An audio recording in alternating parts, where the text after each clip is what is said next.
Boa noite, meus irmãos. Vamos hoje ter mais uma oportunidade de meditarmos na palavra do Senhor, de ouvirmos a mensagem do Senhor para nossas vidas. Vamos agora, neste momento, eu convido os irmãos em suas casas que curvem vossas cabeças, para que nós tenhamos um momento de oração ao nosso Deus. Senhor nosso Deus, Pai amado, nós te damos graças, ó Pai, por mais esse dia de vida, por todos os teus cuidados, ó Pai, por todas as vossas bênçãos, ó Pai, que o Senhor derrama sobre nossas vidas, mesmo sem nós merecermos, ó Pai. Te dou graças, ó Pai, por cada irmão, por cada vida, ó Pai, cada servo teu que o Senhor tem preservado em meio a essa pandemia, por toda a nossa família da fé, ó Pai, por tudo que o Senhor tem feito. Te dou graça pela vida do Guilherme, do Vitor, ó Pai, que estão nos auxiliando neste trabalho por meio dos celulares, ó Pai. Fique conosco, ó Pai, que o Teu Espírito Santo clareie a nossa mente, ó Pai, para o entendimento da Tua santa mensagem, Pai amado. Essa oração que te fazemos em nome do Teu Filho amado, Jesus Cristo. Amém. Boa noite, meus irmãos. Mais uma vez, agora nós teremos continuidade nesse dia do Senhor, ao nosso culto. Eu convido os irmãos a abrirem vossas Bíblias no livro de Jó. Nós começaremos em Jó 19, 25. Eu vou fazer a leitura, depois nós oraremos ao Senhor, daremos continuidade na nossa meditação. Jó 19, 25. Porque eu sei que o meu Redentor vive e por fim se levantará sobre a terra. Amém. Oremos ao Senhor. Senhor nosso Deus, Pai amado, Deus maravilhoso, Deus glorioso, Deus temível, nós te damos graças, ó Pai, por tudo que Tu és, por toda a Tua criação, ó Pai amado.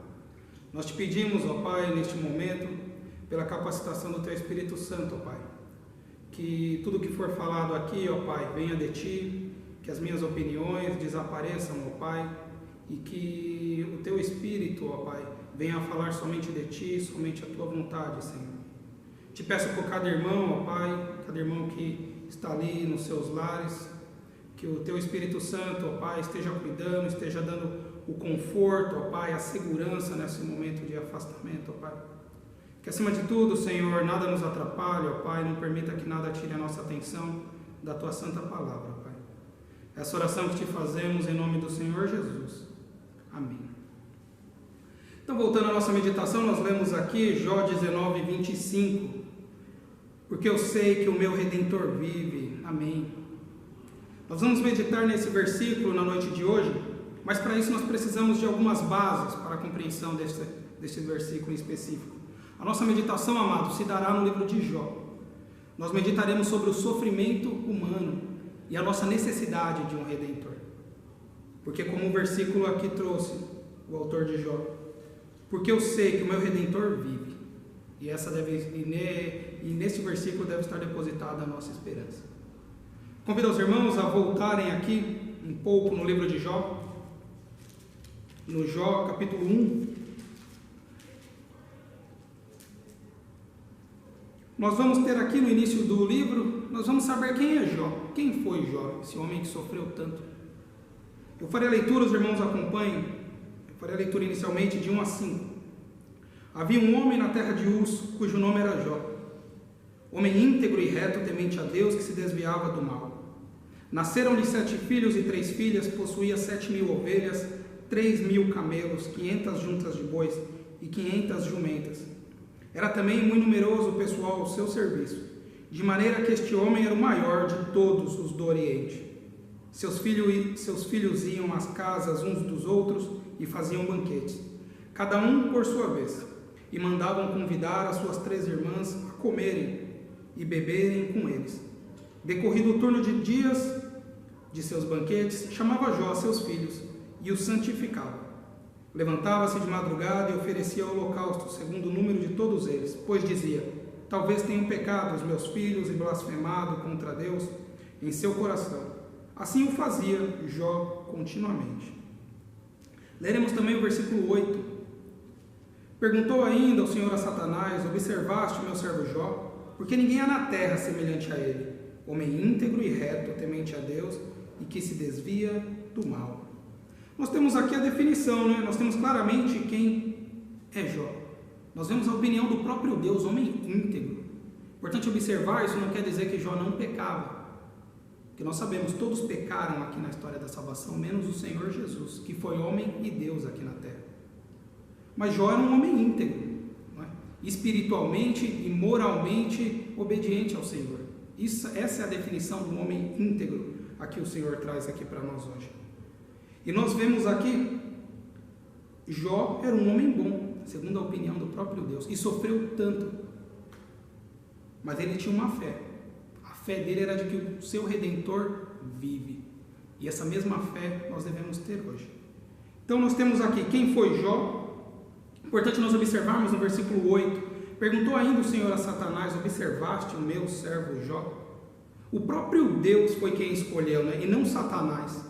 O próprio Deus escolheu Jó para a honra de ser testado. Nós devemos entender, meus amados, mediante o sofrimento que nos é imposto, que é uma honra para nós sofrermos o Senhor. Isso nós devemos ter em nossa mente. E durante a nossa vida aqui na terra, a semelhança de Jó, a semelhança de todos os personagens bíblicos, a semelhança de Cristo acima de tudo, nós passaremos por sofrimento. E é importante que nós tenhamos fé e firmeza durante esse sofrimento. Então nós temos aqui claramente que Jó era um homem bom, um homem íntegro, segundo a opinião do próprio Deus. Mas Satanás estava rodeando pela terra e ele vem apresentar 3 teses diante de Deus a respeito de Jó. E nós veremos essas 3 teses de Satanás. Ainda em Jó 1, versículo 9 a 12, eu lerei para os irmãos. Então respondeu Satanás ao Senhor: porventura Jó debalde teme a Deus? Acaso não cercaste com sebe a ele, a sua casa e a tudo quanto tem? A obra de suas mãos abençoastes e os seus bens se multiplicaram na terra. Estende, porém, a mão e toca-lhe em tudo quanto tem, e verás se não blasfema contra ti na tua face. Vamos lá para o capítulo 2, versículo 3 a 6. Perguntou o Senhor a Satanás: observaste meu servo Jó? Porque ninguém há na terra semelhante a ele, homem íntegro e reto, temente a Deus, e que se desvia do mal. Ele conserva a sua integridade, embora me incitaste contra ele, para o consumir sem causa. Então Satanás respondeu ao Senhor: pele por pele, tudo quanto o homem tem, dará pela sua vida. Estende, porém, a mão, toca-lhe nos ossos e na carne, e verás se não blasfema contra ti na tua face. Disse o Senhor a Satanás: eis que ele está em teu poder, mas poupa-lhe a vida. Então nós temos aqui 3 teses de Satanás, meus amados. O que ele está dizendo aqui para Deus? Ele fala que Jó debalde teme a Deus, ou seja, Jó em vão. O Senhor deu um monte de bens para ele, deu toda uma família abençoada, a própria vida, muitas riquezas. A troco de tudo isso, Jó te ama, Senhor. Mas tira dele os bens, tira dele a família, tira dele a vida, e verás se ele te ama. E nós veremos que em tudo isso o Senhor permitiu a Satanás testar ou provar Jó, diante dessas teses. Essas teses, meus amados, para a nossa vida, para uma aplicação pessoal.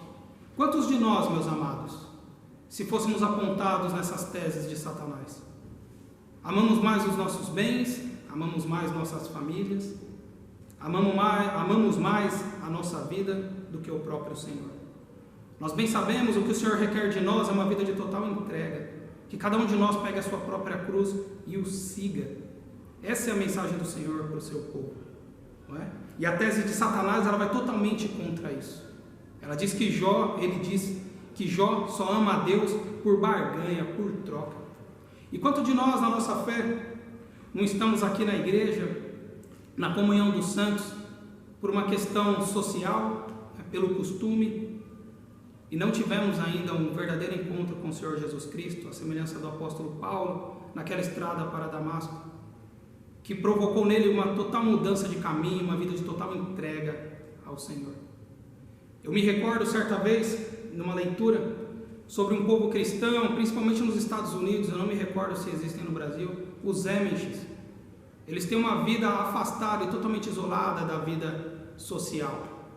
E eles nessa vida em comunidade, chega uma certa idade do jovem, mais exatamente aos 18 anos, o jovem é liberado da comunidade cristã, para ele fazer o que ele quiser, para experimentar todas as promiscuidades dispostas no mundo. Isso aos seus 18 anos. E esse momento é chamado de Ruspringa. E aí esses jovens vão. E eu quero chamar a atenção para os irmãos, em específico, ao comportamento daqueles que voltam. Muitos desses jovens voltam à comunidade, experimentam as coisas do mundo, experimentam sexo, droga, bebida e retornam. Característica de dois grupos desses que voltam. Uns voltam porque viram que o mundo não é mesmo o seu lugar, se sentem incomodados em tudo aquilo. Mas outros voltam também pela segurança da comunidade, pelo alimento, pelo vestimento, pela estrutura que a comunidade dá para ele. Importante observar, muitos hoje na fé têm caminhado assim. Não tem tido um verdadeiro encontro com o Senhor Jesus, não tem expressado o caráter do Senhor Jesus durante a sua vida, mas passa a viver anos na comunidade, pela segurança da comunidade, pelo costume dos cultos, pelo costume dos estudos, não dando a verdadeira reverência e a prioridade no Senhor. E é isso que Satanás está querendo dizer de Jó. Ele está no Senhor, ele teme a Deus por toda a segurança, por tudo que o Senhor dá. Então ele é tocado por Satanás e ele vai sofrer muito. E diante dessa permissão de Deus, qual foi o estado de Jó? Vamos ver primeiro aqui os poderes de Satanás. No capítulo 1, 12. Disse o Senhor a Satanás: eis que tudo quanto ele tem está em teu poder, somente contra ele não estende a mão. E Satanás saiu da presença do Senhor. No 2, capítulo 2, versículo 6, nós já lemos: disse o Senhor a Satanás: eis que ele está em teu poder, mas poupa-lhe a vida. Não é? Importante observar a soberania de Deus acima de Satanás. É claro, isso daqui para nós no Evangelho. Vejamos que esse mal que Satanás coloca sobre Jó, ele é limitado pelo Senhor. E é importante observar, houve no princípio da igreja um movimento liderado pelo gnosticismo, por um homem chamado Maniqueu, que deu origem, a razão do nome, ao maniqueísmo, que traz a nossa vida em sociedade, o nosso mundo, como se operasse no mundo duas forças, o bem e o mal, duas forças proporcionais. E quando nós nos deparamos com o Evangelho, a nossa fé no Senhor Jesus Cristo, nós vemos que Deus está acima de tudo. E os poderes de Satanás, eles são limitados. Ao passo que ao retorno do Senhor Jesus Cristo, ele vai para o lago de fogo, como está em Apocalipse. Ele vai sofrer no inferno. Ele não vai governar como os filmes nos mostram, né? Com um garfo, com um tridente. Mas ele vai para sofrer as consequências da ira do Senhor no lago de fogo, no inferno. Isso está registrado em Apocalipse. Então nós vemos aqui, Deus está acima. Deus é soberano. E Satanás aqui, ele tem o seu poder limitado. E Deus permite, ele age na vida de Jó. Vamos ver agora como ficou Jó. Como se iniciaram todas as aflições do servo Jó. Lembremos, aquele homem bom, pessoas boas também sofrem. A quem se acha bom. Vamos lá para o capítulo 1, 13. Eu vou ler de 13 a 19. Sucedeu um dia em que os seus filhos e suas filhas comiam e bebiam vinho na casa do irmão primogênito, que veio um mensageiro a Jó e lhe disse: os bois lavravam, e as jumentas passeam junto a eles. De repente, deram sobre eles os sabeus e os levaram. E mataram aos servos a fio da espada, só eu escapei para trazer-te a nova. Falava este ainda quando veio outro e disse: fogo de Deus caiu do céu e queimou as ovelhas e os servos e os consumiu. Só eu escapei para trazer-te a nova. Falava este ainda quando veio outro e disse: dividiram-se os caldeus em 3 bandos, deram sobre os camelos, os levaram e mataram aos servos a fio de espada. Só eu escapei para trazer-te a nova. Também este falava ainda quando veio outro e disse: estando teus filhos e tuas filhas comendo e bebendo vinho em casa do irmão primogênito, eis que se levantou grande vento do lado do deserto, e deu nos 4 cantos da casa, a qual caiu sobre eles, e morreram. Só eu escapei para trazer-te a nova. Aqui nós já vemos, todos os bens foram embora, os filhos, acabou tudo. Em um olhar superficial nós diríamos que Jó perdeu tudo, mas nós veremos que não. Mais adiante, a segunda tese de Satanás, que Jó amaria mais a sua própria vida do que o próprio Deus. Nós leremos agora o capítulo 2, versículos 7 a 9. Então saiu Satanás da presença do Senhor e feriu a Jó de tumores malignos, desde a planta do pé ao alto da cabeça. Jó, sentado em cinza, tomou um caco para com ele raspar-se. Então sua mulher lhe disse: ainda conservas a tua integridade? Amaldiçoa a Deus e morre. Olhem só, vemos aqui que Jó Então perdeu seus filhos amados, perdeu todos os seus bens, perdeu aqui sua saúde, não é? Jó, sentado em cinza, tomava um caco para com ele raspar-se, não é? Aqui iniciam as aflições de Jó, gravíssimas, não é? Ele não sabia dessa reunião celestial, digamos assim, não é? Esse diálogo entre Deus e Satanás. Isso não se aplica a todos nós, meus amados. Isso não quer dizer que nós passamos por sofrimento, por uma pandemia, não é? Que seja uma provação de Satanás diante do Senhor. Mas o que se aplica a nós, que todos nós, meus amados, somos representantes de Deus em nosso sofrimento. E devemos usar o sofrimento, como tudo na nossa vida, para expressar a glória de Deus. Nossas alegrias, nossos bens, os filhos, o casamento, o namoro, nossa amizade, nossas mídias sociais. Tudo nos foi disposto para que nós expressemos a honra e a glória de Deus. Não é? E diante disso, lembremos que o Senhor disse que Jó era homem íntegro. Qual foi a reação dele, então, diante de tudo isso? Não é? Será que as teses de Satanás estavam certas? Que ele amava mais seus bens, sua família, a própria vida, a saúde? Vamos ver qual foi a reação de Jó. Em Jó 1, de 20 a 22. Então Jó se levantou, rasgou o seu manto, rapou a cabeça e lançou-se em terra e adorou. E disse: Nu saí do ventre de minha mãe e nu voltarei. O Senhor o deu, o Senhor o tomou. Bendito seja o nome do Senhor. Em tudo isto, Jó não pecou, nem atribuiu a Deus falta alguma. Ainda, agora no capítulo 2, versículo 10. Mas ele respondeu, a respeito da fala da esposa dele, que nós já lemos: Falas como qualquer doida, temos recebido o bem de Deus, e não receberíamos também o mal? Em tudo isto não pecou Jó com seus lábios. Amém. Não é? Nós vemos aqui claramente, não é? Deus estava certo, como sempre está. Homem íntegro. Não é? As teses de Satanás se dão por vencidas. Não é? Que em momento algum Jó pecou contra Deus. E expressou aqui maturidade moral e espiritual diante do sofrimento. Na perda dos filhos, na perda dos bens. Saí do ventre de minha mãe e no voltarei. Outra parte. Temos recebido o bem de Deus, não receberíamos também o mal. Um homem maduro, um homem íntegro diante do Senhor. Não é? E nós poderíamos aqui, até esse momento da meditação, temos disposto para nós pelo menos 3 propósitos de Satanás na nossa vida, meus amados. Sem falar do mundo, da nossa carne, dos principados e potestades.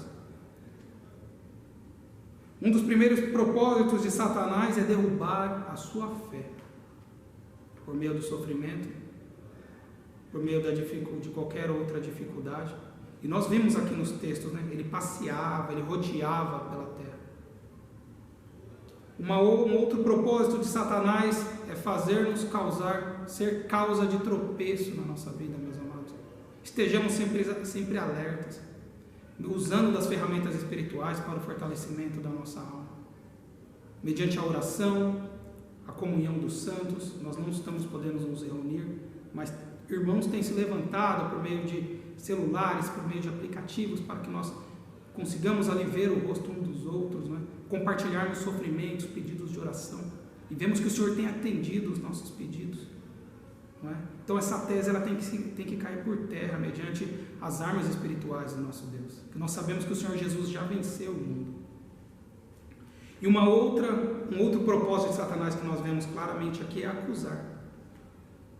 Não é? Olha como ele acusa Jó, não é? Ele chega diante de Deus ousado, né? Ainda que Deus o tenha chamado para o diálogo, né? Como eu disse, Senhor Deus está acima de todas as coisas. Deus o chama para o diálogo e tamanha a ousadia dele, não é? O Senhor Deus fala da integridade de Jó e ele fala: mas é em vão que ele teme a Deus. O Senhor não tem dado bens, propriedades, uma família abençoada para ele. Tira dele que eu quero ver, não é? É o acusador, não é? Fala de coisa que ele não sabia. Seguem na mesma linha os amigos de Jó, aqui o restante do livro de Jó. Não é? Aqueles amigos seguem fazendo acusações. Esse era um período patriarcal. Havia um entendimento comum na sabedoria provincial daquela época de que aquele homem que era abençoado, o homem que era obediente a Deus, ele era abençoado. Não é? Oposto a isso, o desobediente, o pecador, digamos digamos assim, ele era amaldiçoado. Logo, baseado nisso, esses 3 amigos passam o livro como um todo, mais de 30 capítulos do livro, fazendo acusações de Jó. E ao término, o próprio Deus sai em defesa de Jó. Ao término do livro, por volta do capítulo 39 e 40. Então nós temos aqui a reação de Jó, que coloca por terra as teses de Satanás, os propósitos de Satanás na nossa vida. Não é? E nós veremos aqui a restauração do Senhor. O Senhor restaura o seu por meio do sofrimento. Aí eu convido os amados irmãos a irem um pouco mais à frente nas suas Bíblias, lá para o capítulo 42.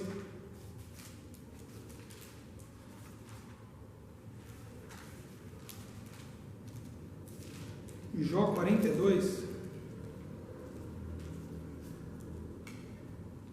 Eu vou ler para os irmãos do versículo 10 ao 13. Mudou o Senhor a sorte de Jó quando este orava pelos seus amigos, e o Senhor deu-lhe o dobro de tudo o que antes possuíra. Então vieram a ele todos os seus irmãos e todas as suas irmãs e todos quanto dantes o conheceram. E comeram com ele em sua casa e se condoeram dele. E o consolaram de todo o mal que o Senhor lhe havia enviado.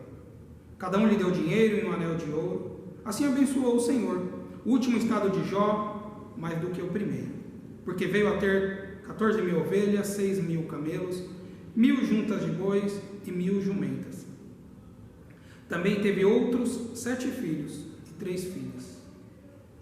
Aqui o Senhor restaura toda a prosperidade de Jó, enquanto Jó orava.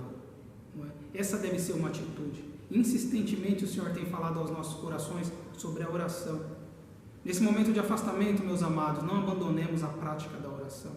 Quantos exemplos nós temos na Bíblia de oração? Lemos aqui de Jó, temos o exemplo de Jonas, que orava do ventre do peixe, e enquanto ainda orava, o peixe o cuspiu em terra. Não é? Temos o exemplo de Daniel, no exílio. Ele tinha as suas ocupações com um cargo público, Daniel ocupava cargo público, mas ainda assim separava 3 momentos do dia para orar ao Senhor. Sejamos, meus amados, acima de tudo, povo de oração. Enquanto Jó orava, o Senhor restaurou a sua sorte. Jó viveu ainda aproximadamente 140 anos, meus amados, depois de tudo isso. E aqui, nós vemos, eu chamo a atenção dos irmãos aqui no capítulo 42, para o versículo 2, inicia-se a confissão de Jó. Bem sei que tudo podes e nenhum dos teus planos pode ser frustrado. Jó, por meio de todo esse sofrimento, de tudo que ele passa, ele começa a ter uma ideia, uma noção de quem Deus é. Antes ele tinha um conhecimento superficial de Deus. E o texto deixa claro, não há crise, meus amados, que Deus não possa reverter. Os desígnios de Deus não podem ser frustrados, é o que ele está dizendo aqui. Bem sei que tudo podes e nenhum dos teus planos pode ser frustrado. Ainda no capítulo 42, o versículo 5 da confissão de Jó, ele fala: eu te conhecia só de ouvir, mas agora os meus olhos te veem. Nós sabemos que Jó não estava vendo Deus. Deus fala a Jó por meio de um rodemoinho aqui no livro de Jó. Não é? Mas ele reconhece que o seu conhecimento de Deus era superficial. E após tudo isso, ele passa a conhecer Deus com olhos espirituais. Ele experimenta a presença viva de Deus aqui na vida dele. E ele passa a ter uma dimensão do que Deus é na vida dele. Deus é o seu Redentor, o seu Salvador, o seu amigo. E acima de tudo, Deus é Deus. Nunca nos esqueçamos disso. Deus é Deus. E Deus, por meio da vida de Jó, um dos homens que mais sofreu talvez aqui na palavra do Senhor, Deus o restaura e Deus mostra para nós. Deus tem um propósito, meus amados, por trás de todo o sofrimento. Há um propósito do Senhor. E não é nossa alegria, meus amados. O propósito dele é a honra e glória do seu santo nome. E nós devemos nos regozijar e alegrarmos no cumprimento da tua palavra, na nossa obediência ao Senhor. E Jó, após todo esse sofrimento, ele passa a conhecer intimamente o Senhor. Então, a mensagem de Jó, a aplicação pessoal para nossas vidas, meus amados, é de que nós devemos ser fiéis no sofrimento, porque nós sofreremos aqui na terra. E eu convido os irmãos a voltarem naquele versículo do início da nossa meditação. Jó 19, 25. Porque eu sei que o meu Redentor vive e por fim se levantará sobre a terra. Agora que nós já contextualizamos aí um pouco da vida de Jó, não é? Jó é um homem íntegro, um homem próspero, não é?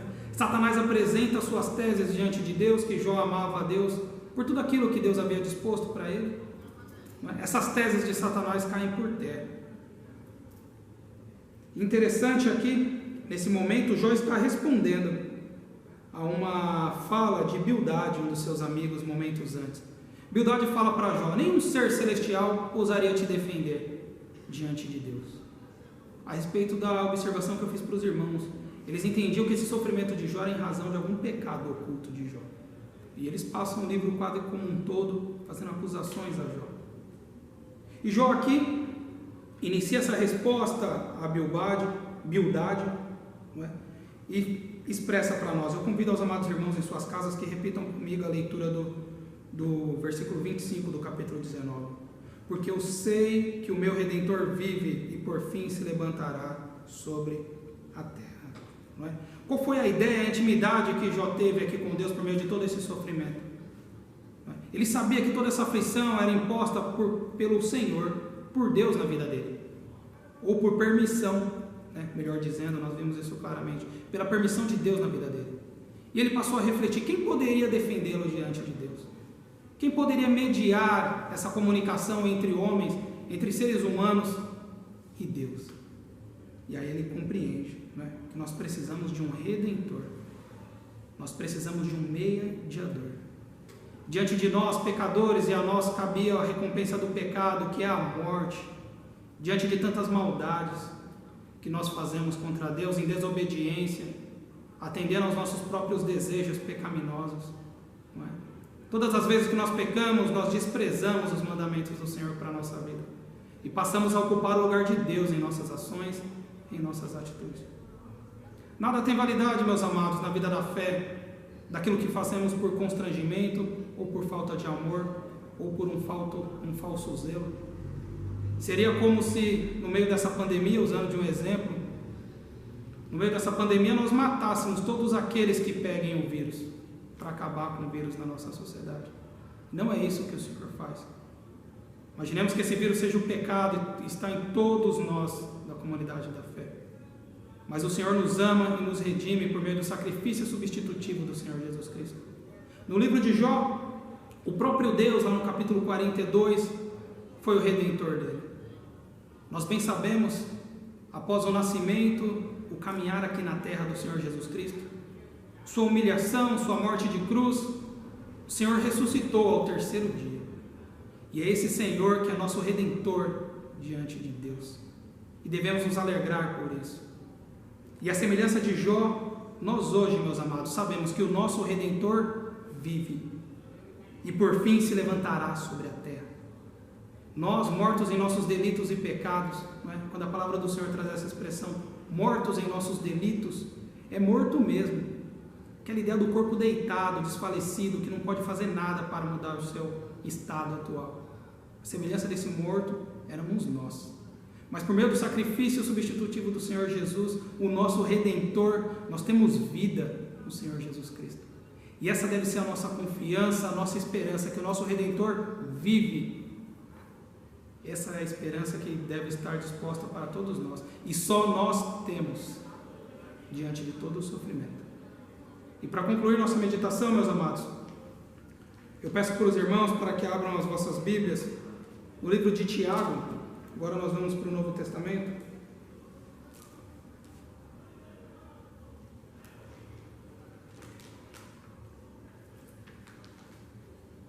Tiago 5.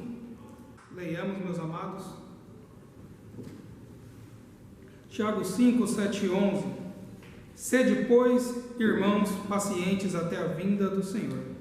Eis que o lavrador aguarda com paciência o precioso fruto da terra, até receber as primeiras e as últimas chuvas.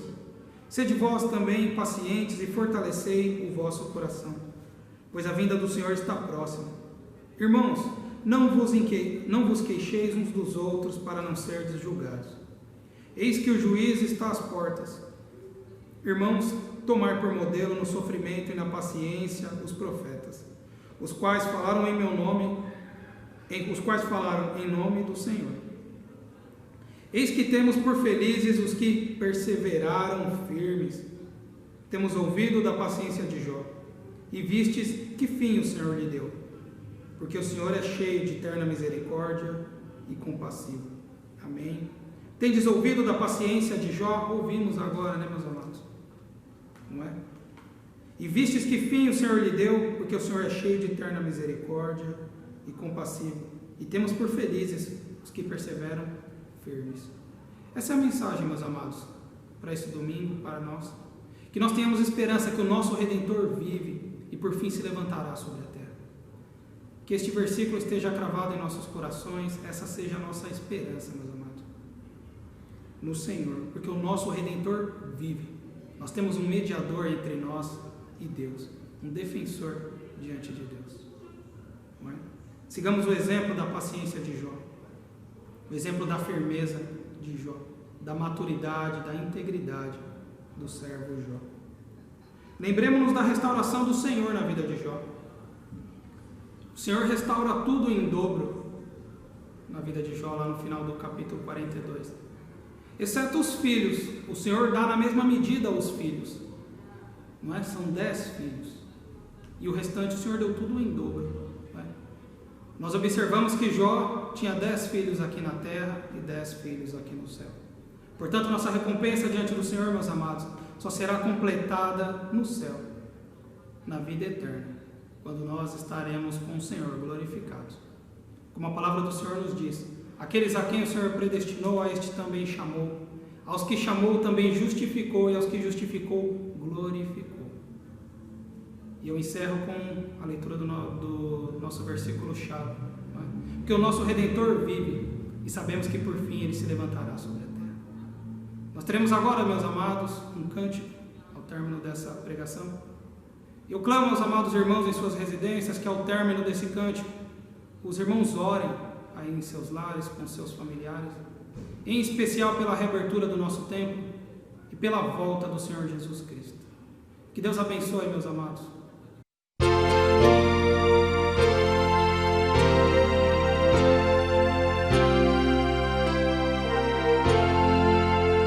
A Ti, ó Deus, louvamos,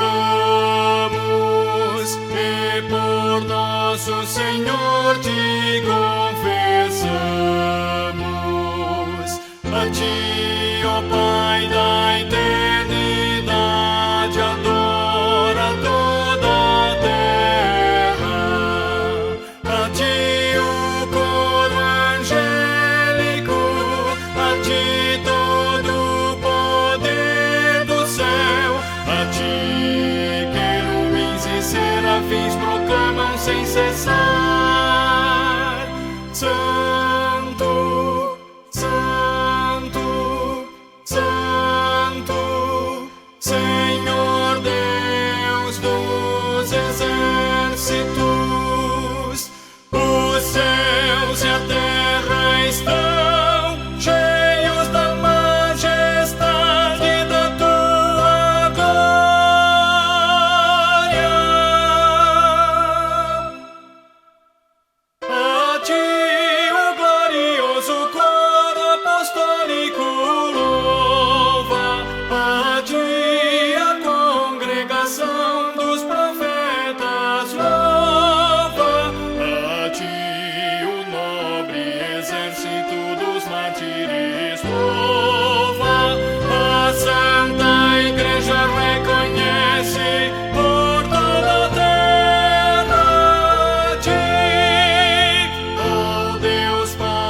logo abriste a teus servos as portas do reino dos céus. Está sentado à destra de Deus no trono onipotente. Cremos que voltarás e aqui será juiz. Portanto, nós remidos com teu sangue suplicamos teu auxílio.